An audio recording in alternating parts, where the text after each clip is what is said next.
माटी करे जाली आगे पियर माटी कहाँ के खुदारी हो कहाँ के साथ बलाइबो माटी करे जाली कहाँ के आगे बलाइबो माटी करे चाची के बलाइबो माटी करे जाली माटी पटना के कुदारी हो धर्मपुरा के फुमा के बलाइबो माटी करे जाली हो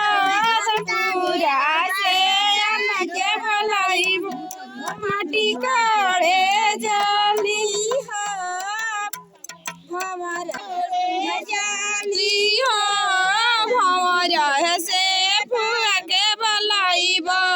माटी करे जाली माटी करे पियर माटी कहाँ के कुदारी हो कहाँ सोहागिन माटी करे जाली हो कहाँ के पाँच उठू उठू माटिया रे कैसन ना हो पियरी है तो है बिना माटिया रे देखता सोहावन लागे देखता सोहावन लागे बिना माटिया रे कैसन होला तो सोहावन मम्मी तक